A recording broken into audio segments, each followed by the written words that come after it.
Thank you. Hi, my name's Helen Stafsky. I work for the Archbishop of Canterbury. Just want to throw a little bit of a curveball into this. I think what Paul said about are we creating Southern partners in our own image, or are we actually allowing them to manifest themselves in an organic, locally sustainable way? And I think that one of the issues that underpins that is that we come from different worldviews, and the humanitarian sector assumes that it is the neutral norm and everyone else is coming from a different worldview. And I think that the issue of faith is a big elephant in the room that nobody has mentioned.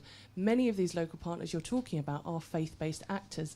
Some of them don't have humanitarianism as their prime goal. They have their faith as their prime goal, but they are motivated to do humanitarian action. Now, the relevance of this for this debate, I think, is key, because when you're talking about analysing the social and political capital of local partners, you have to take on their whole identity, and where faith and faith networks actually build the political capital to engage with local government, or build the social capital to mobilise behaviour change around gender-based violence or whatever, or where you can scale up a local project by using the whole national network of mosques, as they did in Indonesia, to scale up a whole delivery. There are so many things here about from local faith partners that sadly have not been mentioned in this report. UNHCR did a whole dialogue on faith and protection that Nan was at, and that has done a lot to look at, in a sense, the hard edge of local partnerships. What happens when you have two competing worldviews and yet you need to partner? The Joint Learning Initiative, which I co-chair on faith and local communities, looks into the role of local faith-based partners. So just throwing that in there. Thank you. Ed, yes, thank you. Thanks, Catherine. Ed Keynes from Oxfam, more humble than the Archbishop of Canterbury, but still. Only just. I wouldn't dare say that.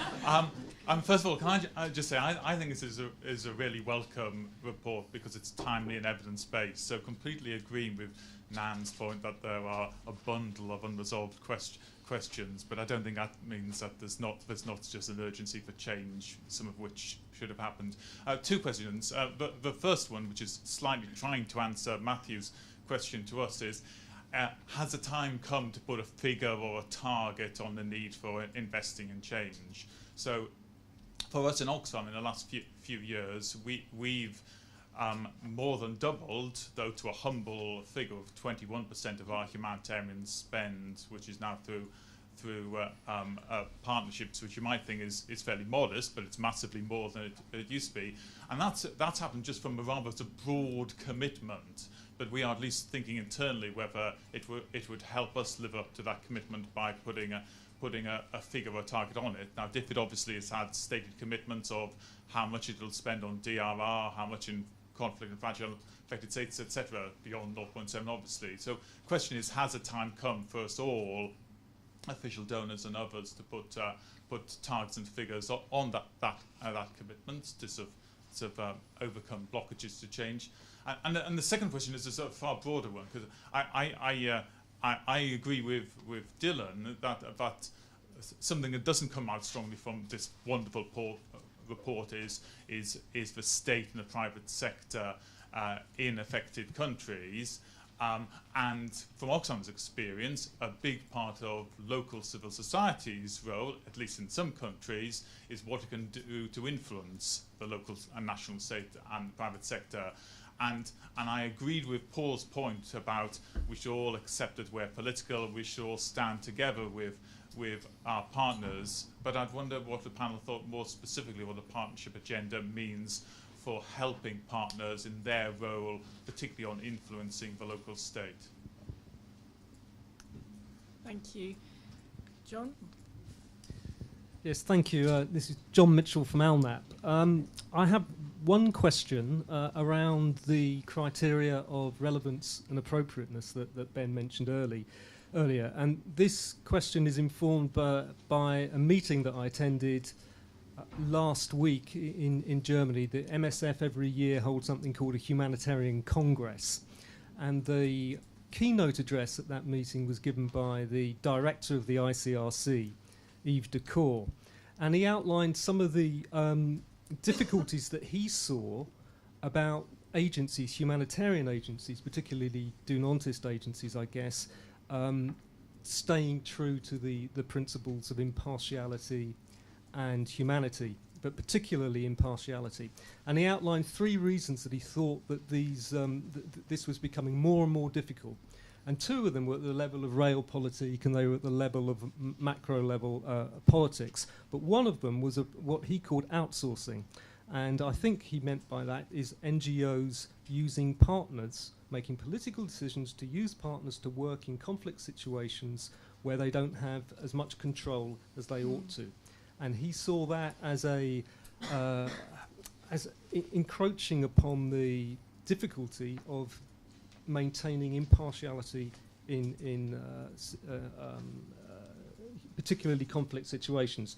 And I think that this question sort of relates partly to what Paul was saying about the what and the how question. I think it relates also to what Nam was saying about the conflict of goals and interests as well. And I just wondered whether the panel, Ben, might be able to say something a bit more about when partnerships, in what contexts are partnerships going to be more appropriate and relevant? Thanks. Thanks. And just finally at the back quickly, and then we'll go to the panel. Thank you, John. Hi, my name's Sean Healy and I work for Médecins Sans Frontières. So first, Ben, very big thank you to you and your co-authors for the report. I think it is a very, very timely discussion. And while I haven't obviously read the report, from your presentation and from the quick scan of it, it really looks super. So thank you for that. I have a question which builds on John's. And while John has touched on the more political level, I want to ask a question more at the implementation level of this, because I look at the set of your countries that you looked at. So correct me if I'm wrong, but from memory, Pakistan, Kenya, Haiti and North Kivu. Is that correct? So I wonder the point at which this starts to become relevant and whether we should foreground that a little bit more. Because of those 4, North Kivu must be considered the least developed of those 4. But has, as you, Matthew, said, and I think as all of us who've worked in North Kivu, been there, have seen, has actually an extremely vibrant civil society, often underestimated, but with actually quite some interesting capacities and possibilities. But in the broad set of failed Central African states, North Kivu is, bizarrely enough, a rather positive example. What about Eastern Chad? Or Southern Sudan, or, oh my God, the Central African Republic, or actually extremely relevant now, Somalia, where they were foregrounded were a lot of these issues about local partnerships and risk dispersal and impartiality and so on. And I'm wondering, what you and your team think about the challenges involved in constructing local partnerships in those places where actually, I won't go so far as to say civil society doesn't exist, because that's maybe getting a bit too grand, but to be in Central African Republic now, you must surely ask, where is it? Where would it be? And has not one of the features of the complex emergency in that country been the dispersal or dissipation of a civil society? So I wonder where you calibrate where this is relevant and where it's not, or if you say it's relevant everywhere, but in that case, what are your reflections on how to make it work in, a set of situations which are perhaps at the bottom of a scale, but still very relevant for all of us, I think. Thank you. I'm gonna go to Ben first, and then maybe if we come along the panel,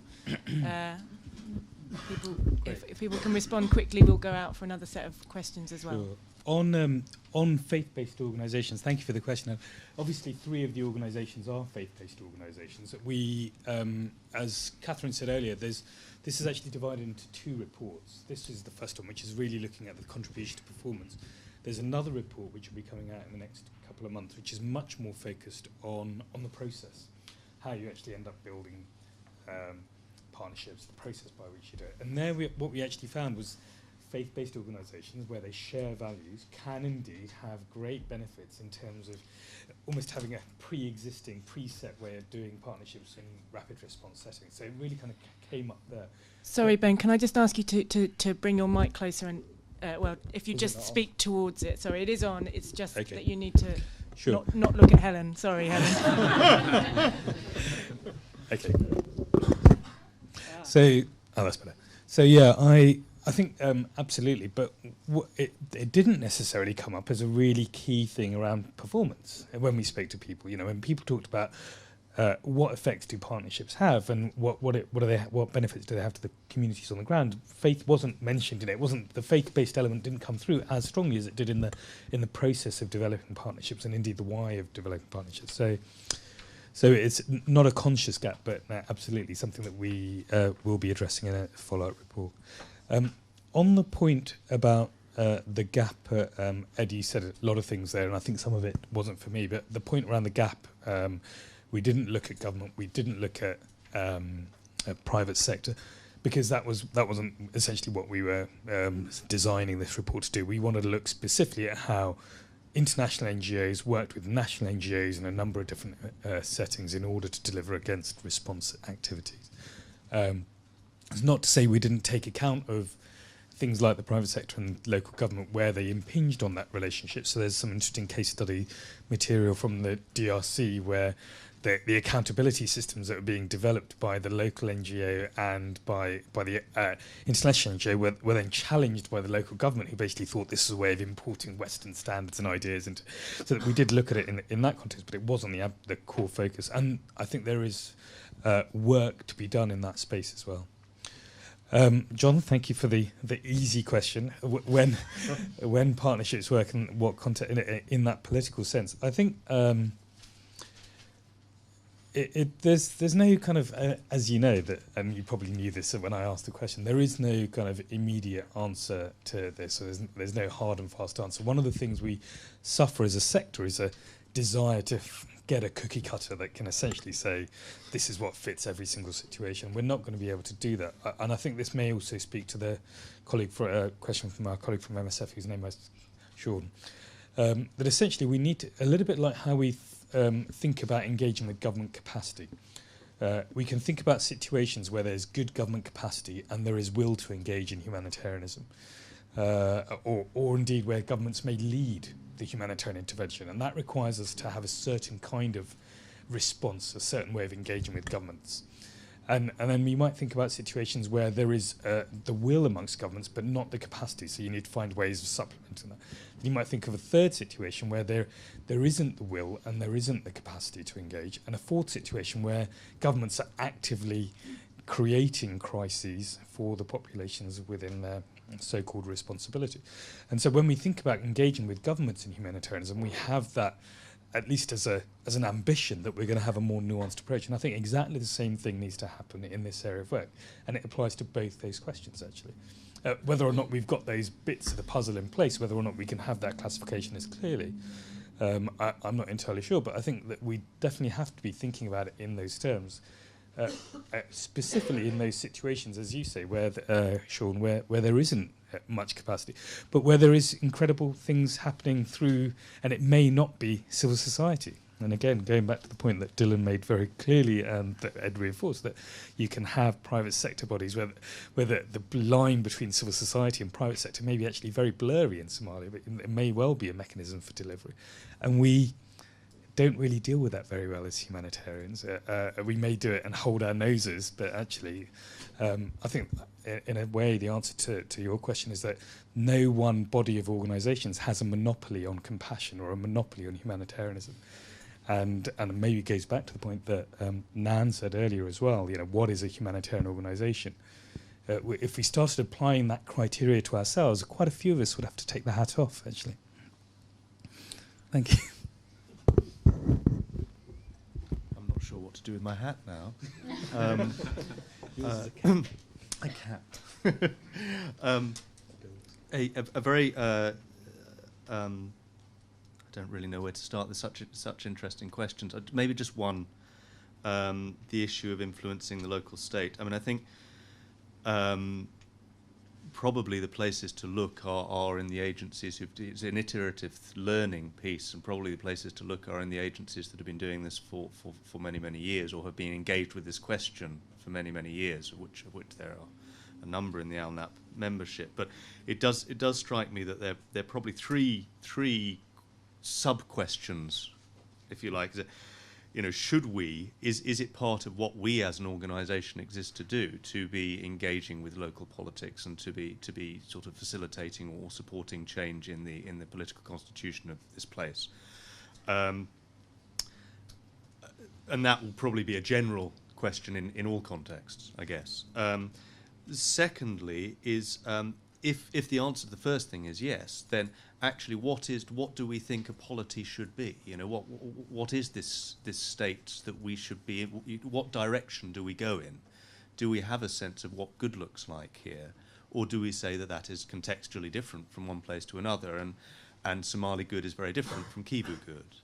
And I think those questions are perhaps fairly challenging. They've been kept within the sort of creative ambivalence of a lot of the humanitarian conversation. Sort of we don't come to an answer with those things. We don't even ask them, let alone come to an answer. And then I think the third piece is even if the first two were true, should we be doing it with this organisation? Because again, no organisation, including ourselves, no organisations are neutral. And so why are we partnering here and not partnering there? And I think maybe sometimes that answer is easier for perhaps faith-based organisations because there is already a community or a communion of values. It's rather more difficult perhaps for organisations which to a degree have almost a secular ideology of humanitarianism. And then it's about sort of creative, and probably no two people in the organisation are going to, when you really come down to it, be completely aligned with the ideologies. So sorry, those are some scattergun thoughts, but about a really difficult question. Thank you, Paul. Sorry, I'm going to keep us a little bit speedy through. Sorry, Nan, if you'd like to respond. I'm from New York. I can talk really fast. Excellent. Really appreciated John's comment. Knowing Eve quite well, I think that I put it in the context of there's a real and legitimate concern about that, but there's also a concern of ICRC losing their traditional space, which is institutional distress. So, I think that there's a reality to that is very legitimate, and I also think that it's about a brave new world that's not so familiar. And when it's a choice or not, I think is really where it becomes a tricky thing. And to our MSF colleague, that was the most positive MSF comment I've ever heard in my life. So let me just really acknowledge that. And I really appreciated the analysis you did of the context, because that is important and that is right. And I think there isn't a particular answer to what you've said, except that it's true that there are places where the partnership elements are so fragile or so constricted or so undeveloped that there's not an easy place in a platform. I think the challenge of this report is to say there are plenty of places where that's not true and we still don't. So I would just put the pressure more on where we could and don't, but point well taken. I will take a chair's advantage to say, when I was doing the research for the Building the Future of Humanitarian Aid report, I did a lot of interviews in Haiti, and I was including with UN and international staff, many of whom told me that it wasn't possible to work in partnership in Haiti because the local capacity at the time of following the earthquake wasn't able to deal with it. So local partners didn't have the capacity. And then I went to see extensive work where local and national actors led tremendous amounts of humanitarian response. So it isn't always obvious. It isn't always obvious that what we understand to look like local capacity exists in a way that fits particular humanitarian response. I'm going to Dylan and then Richard and Matthew. Well, I'll pick up the point from Ed on the should we have a target for investing in local partnerships. I don't think we should. I think we need the evidence. I think we need to look at what the constraints are and try to work out what models might look like for us to be better able to do that. And I think we can look at criteria for when we respond. I think setting a target sort of moves us away from a needs-based approach slightly. So I think we need to be able to respond in an appropriate way, but we need the mechanisms, the evidence, and the tools to enable us to do that. And I hope that as the research continues, we'll start to unpack some of those issues. And very happy to kind of continue to engage on that. And then I just wanted to also touch on Sean's point from MSF. I mean, I think, being partnerships in some of the most challenging contexts in the world are massively important. I mean, we work a lot in Somalia through local partnerships. We couldn't do that without. And I think your question around risk is a really good one. We shouldn't be risk averse in some of these environments. We need to be high risk. But we also need to be able to manage some of that as well. And I think having good partnerships and good local context, understanding of the local situations is a really important bit of that. So yes, I think it's a really good example of where local partnerships are absolutely vital if we're going to deliver any sort of humanitarian assistance at all. Thanks. Thank you. Thanks. Maybe just to pick up the point on the role of the state and the whole impartiality thing. The key point I want to bring in is the importance of having a good analysis of power. And I think that's far too often overlooked. So somehow a response is seen as impartial, and yet actually all the goods are going to the most powerful people in the community. So without an effective power analysis, which I think that's where local partners can often bring that in much more effectively, we're kidding ourselves that we got somehow an impartial response. And I think I bring that also into working with local governments, that the role again of a local partner might have actually nothing to do with delivery, but simply holding the state to account in that delivery. It might well be that the state is well placed to respond, that actually what DFID should be doing is simply engaging with the local government, and the role of civil society in that is to challenge, to hold to account, to make sure aid is flowing correctly, and not trying to take the role of the state away if the state's effective in a certain situation. Two quick comments. One to Helen. I think the faith language and the humanitarian language around principles are very, very similar. And I think we wouldn't see them as separate. And we often talk within our own context as sort of being bilingual, of being able to work between humanitarian language and the language of faith. And I think that's why you also see within the accountability debate, from Islamic agencies through to Christian organisations of other faith, why accountability is so strongly advocated, because it sits right at that sort of centre of faith identity. I think in terms of Sean's point in relation to funding not DRC, it's interesting the DRC example, that's 18 years that we've taken to shift the tables, and that's what we can't wait for again, and DRC is still highly vulnerable. We have examples across Sudan, from southern Sudan, from Upper Blue Nile to Kordofan to Yambio, where we struggle continuously to get funding to support partnership organisations. And I think the challenge is to donors, rather than say what is the project, what is the programme, to work with us in terms of how we invest effectively with those type of partnerships, rather than waiting for the clear-cut project. And I think that's a challenge to donors, for us to change the way in which they think. And I think DFID, has been very open to look differently, particularly over the last couple of years. Thank you. I don't know if I'm going to try and push. I know we're to time now, but if I can push it, I'm going to take some questions from this side of the room. There's 2 here, 3 here. Okay, we'll go three questions from over here. Thank you. Hi, Roisin Reid from the Institute for Development Policy and Management in Manchester. There's been a lot of talk about the anxiety of possible replication in partner organisations, of northern organisations, and the fear of kind of cookie cutter making them look like us. And perhaps, as now mentioned, them having different assumptions about the endeavour completely. And I wondered what the panel thought about the role of the kind of standardisation of the international level, and how that maybe is contributing to the kind of replication, cookie cutter process. Thank you. Thanks. Wendy Fenton from the HPN network.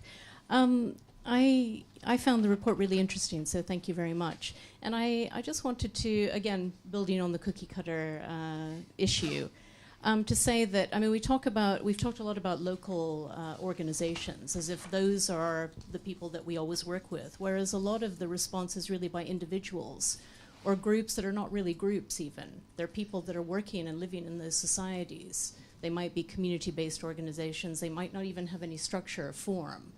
And I'm just wondering what the panel thinks about the possibility that our actions in working with them, again, make them into something that they were never intended to be, and in fact undermine the purposes for which they originally formed, which is working in their own societies.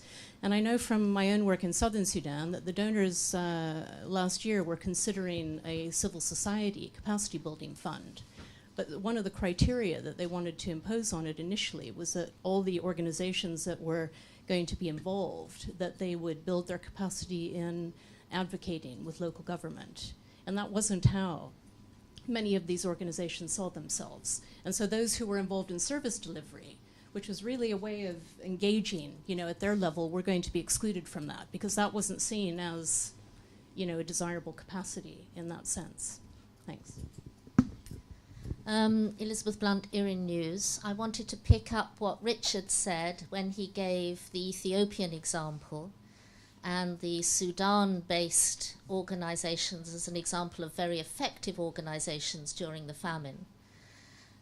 They were also highly, highly political, and the row has rumbled on about the extent to which they were funding the war effort at the same time. How much political activity can you live with? And what can't you live with? Thank you.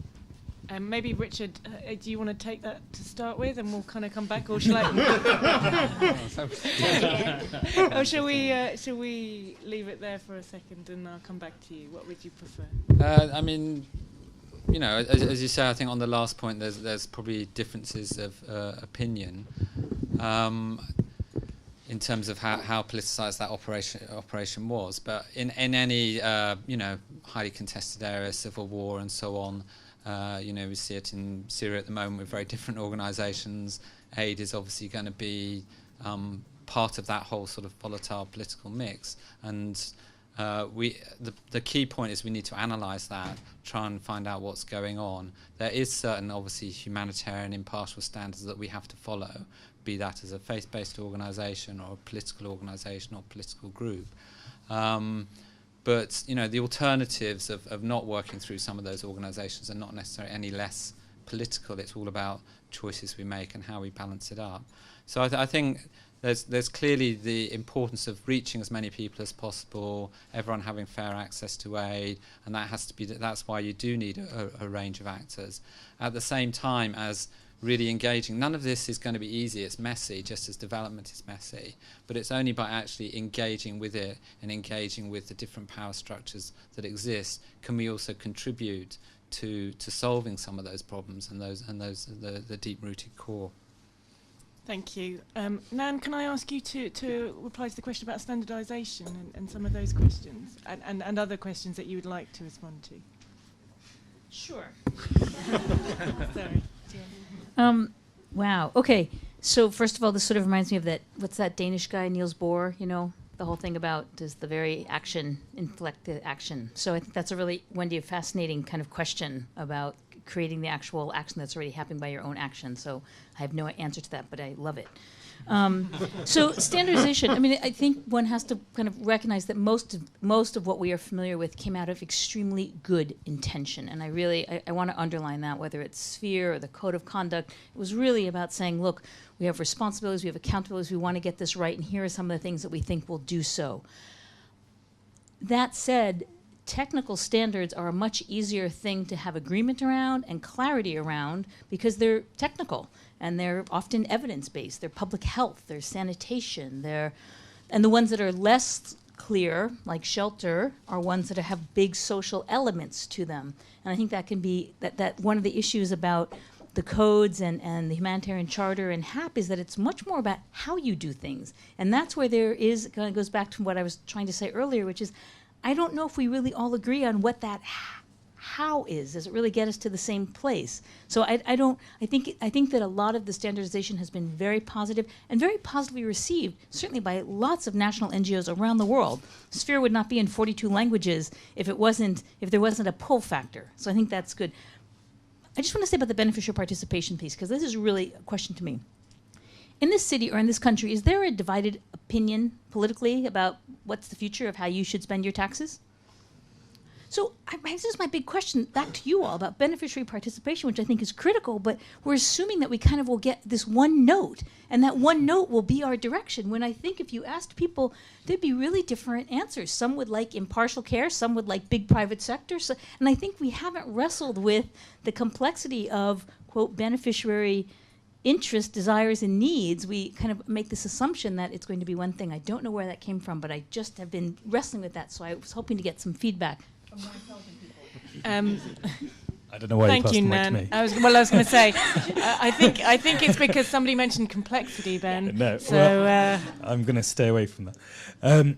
Just 3 points. I guess on the point about organisations, there is a tendency across all of these organisations to try and make partners more like us. Us, in quotes.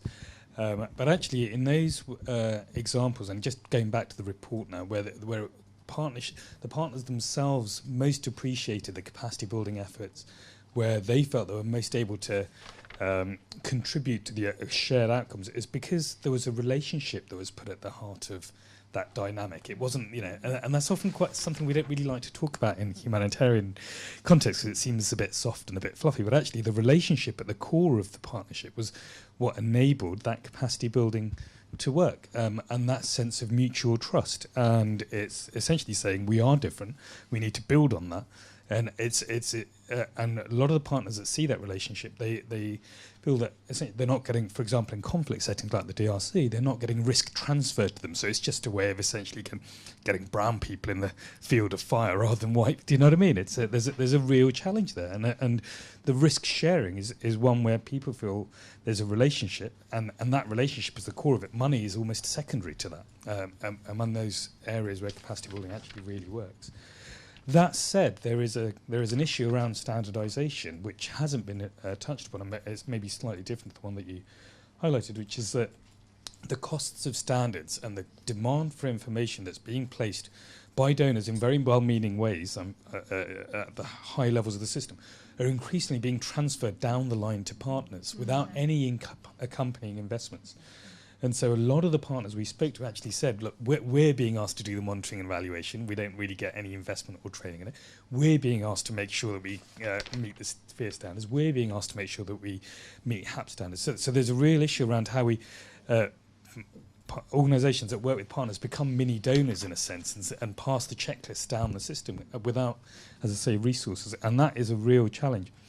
But despite that, there's some really heartening evidence. I mean, there are more southern partners who are HAP accountable than there are northern NGOs, which is in itself. And some of these partner organisations do it through the support of Christian Aid or CAFOD or Action Aid and other partner-based organisations.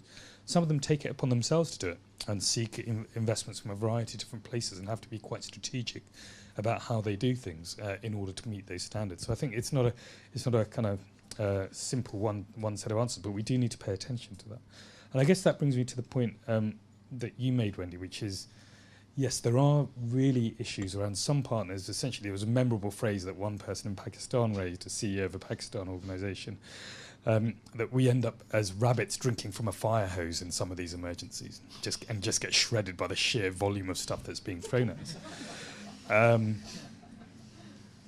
But the working in one's own society doesn't preclude one from working on extreme vulnerability or disasters. I know that wasn't the point that you're making, but so a lot of these organisations are working on issues that are very closely related, and then the internationals come in, do their bit, and then when the internationals move on, their own development sides generally don't want to pick up the programme, so they do a little dance where they look around for partners that can pick up the pieces, and it happened in Haiti and it happened in Pakistan. So these partner organisations are being engaged anyway in our interventions. So let's do it more strategically. Let's do it more intelligently. Maybe if I ask, perhaps if we come along and say final closing remarks. I'm just aware that we're tight on time. Do we have to leave the room early, or is anyone? No. Okay. So Paul, if you'd like to say a few closing remarks, and then we'll come down and others can finalise and sign off. Thanks.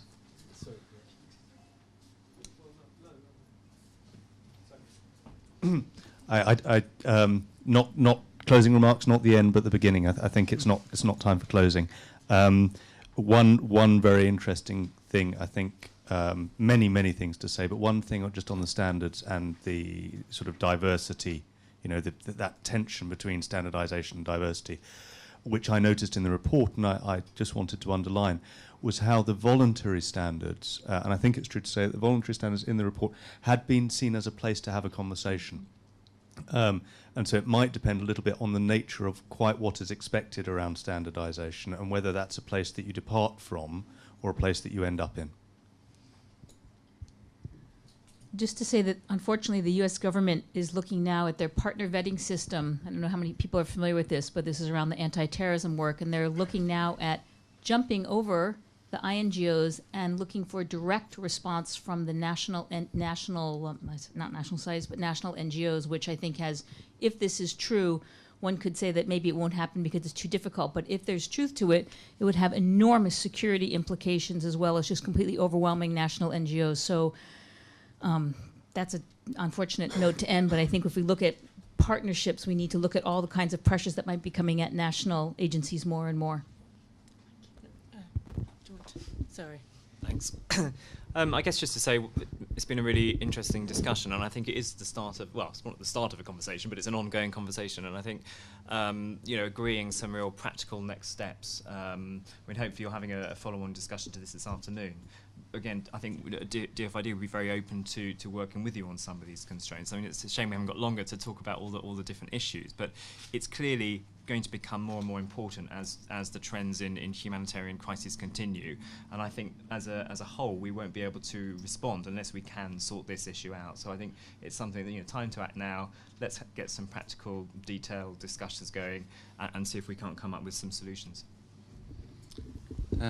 Thanks. Yeah, I mean, I think on the cookie cutter thing, I have to say just my experience of going around meeting lots of different partners is they are very, very different in different countries, different contexts, and so on. So I don't get that sense that, you know, we're just creating all these identikit partners. I think the M&E point and all those different things that we're transmitting down is a real one, and that's essentially that's a resourcing question. You know, because you can work in very different ways, but still meet your different M&E standards, your log frames, and so on. As long as you have that training and that mindset, it's when you don't have the resourcing that goes alongside it that you then drive partners to act in ways they wouldn't normally work in. So basically, you know, I think a lot of what I said at the beginning, a lot of these practical problems can be overcome. That there's lots of positive examples we've got out there now where different ways of working can work, and we simply need a greater plurality of actors, and the development and humanitarian response, it is messy, it is complicated, and the more we actually bring people in who are there living in these environments every day, actually that will contribute to a better outcome for them, and they care most about it because they want to see a better future for their people. I've just returned from the HAP General Assembly, and it was again one of the sort of loud messages that came back was sort of the strength of Southern Voice and sort of a cry for when are you going to listen to us in shaping the humanitarian system.